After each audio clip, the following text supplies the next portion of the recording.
فرمایا وَإِذْ يَرْفَعُ إِبْرَاهِيمُ الْقَوَاعِدَ مِنَ الْبَيْتِ وَإِسْمَاعِيلُ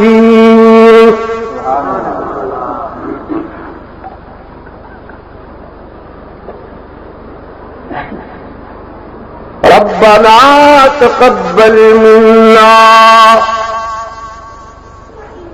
إِنَّكَ أَنتَ السَّمِيعُ الْعَلِيمُ۔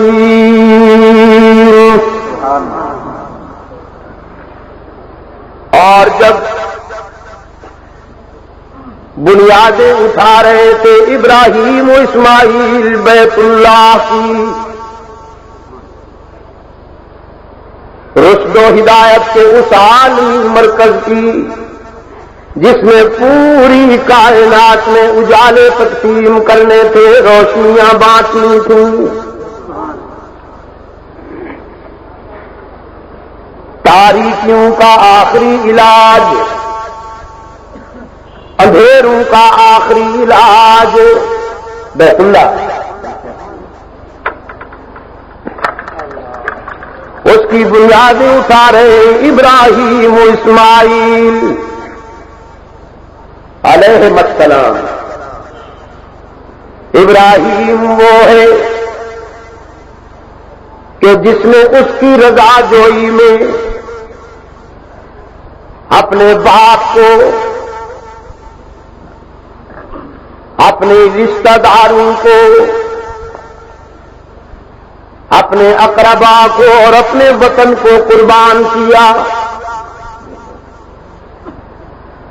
سب سے پہلے اس کی مشیت کے مطابق اپنی جان دہتے ہوئے شعلوں میں پیش کر دی۔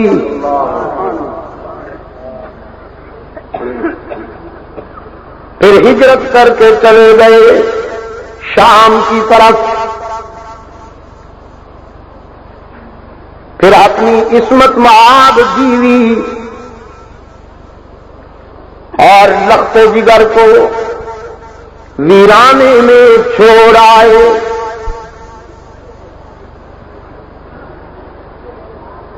کیا کہا کسی صاحب نظر نے کہ خدا کا قافلہ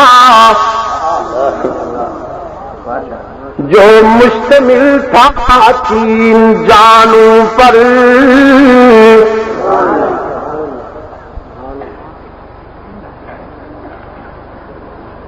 خدا کا قافلہ جو مشتمل تھا 3 جانوں پر، معزز جس کو ہونا تھا زمینوں آسمانوں پر، چلا جاتا تھا اس تپتے ہوئے صحرا کے سینے پر، جہاں دیتا ہے انسان موت کو ترجیح جینے پر۔ قرآن کریم نے جسے بواد غیر ذی زرع کے الفاظ سے پیش کیا، اپنی عفت مآب بیوی اور متاع قلب و جگر اس ویرانے میں بٹھا دی جہاں تا حد نظر زندگی کے آثار نظر نہیں آتے۔ پھر رب العالمین کے حضور ہاتھ اٹھائے، صدقے جاؤں پیغمبر کی ادائیں کتنی دل نواز ہوتی ہیں، ہر ادا سے اللہ کی توحید کا پیغام ٹپکتا ہے۔ ویسے قرآن کریم میں ایک تصور الحمد سے والناس تک حکمرانی کرتا ہے۔ ہر کلیے کی ایک روح ہوتی ہے نا، تو قرآن کریم کا جو کلیہ ہے اس کی روح اللہ کی توحید ہے۔ اب اپنی بیوی اور لخت جگر کو اس ویرانے میں بٹھا کر ہاتھ بلند کرتے ہیں، عرض کرتے ہیں ربنا انی اسکنت من ذریتی بواد غیر ذی زرع ربنا انی اسکنت من ذریتی بواد غیر ذی زرع عند بیتک المحرم سبحان اللہ ربنا انی اسکنت من ذریتی بواد غیر ذی زرع عند بیتک المحرم ربنا لیقیموا الصلاة فاجعل أفئدة من الناس تهوی إليهم وارزقهم من الثمرات لعلهم يشكرون.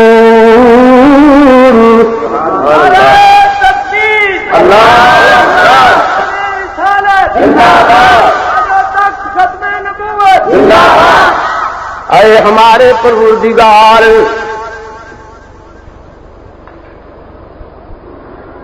میں نے محض تیری رضا جوئی میں تیری خوشنودی کے لیے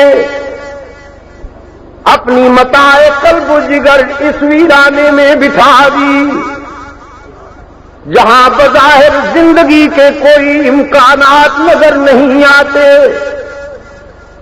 لیکن الہ العالمین میں تو انہیں تنہا چھوڑ کر جا رہا ہوں. عزیز دوستو،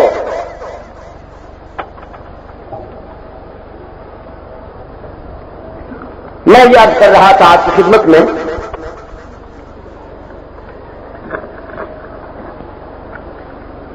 کہ ابراہیم علی نبینا وعلیہ التسلیم جو اس ملت کی جد امجد ہیں، ملت اسلامیہ کی،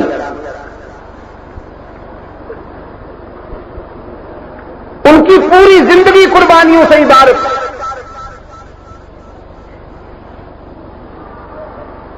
وطن چھوڑا، جان باطل کی جلائی ہوئی آگ میں جھونک دی، پھر یہ کہ لخت جگر کے گلے سے خنجر پھیرا. یہ اس کی مرضی کہ اس نے وہی کیا جو چاہا، لیکن خلیل اللہ نے تو ایثار اور قربانی میں ایک معیار قائم کیا، اپنے آپ کو انگاروں میں جھونک دیا. پھر یہ اس کا فیصلہ تھا کہ انگارے پھول بن گئے. امتثال امر الہی میں لگتے جگر کے گلے پہ خنجر پھیر دیا. پھر یہ اس کی مرضی تھی کہ اس نے بچا لیا، اس کی جگہ دمبا ذبح کر دیا.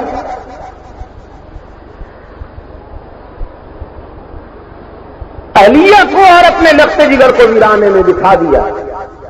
یہ اس کی مرضی تھی کہ اس ویرانے کو اس نے ایسی آبادی میں تبدیل کر دیا کہ قرۂ ارض سے جتنی بھی آبادیاں ہیں اسی کے فیض سے آباد ہیں. شرق اور غرب میں بکھرے ہوئے گلزاروں کو نکہتیں بانٹتا ہے آج بھی سہارا سے. اہلیہ کو اور اپنے نقش جگر کو ویرانے میں بٹھا دیا. یہ اس کی مرضی تھی کہ اس ویرانے کو اس نے ایسی آبادی میں تبدیل کر دیا کہ قرۂ ارض سے جتنی بھی آبادیاں ہیں اسی کے فیض سے آباد ہیں.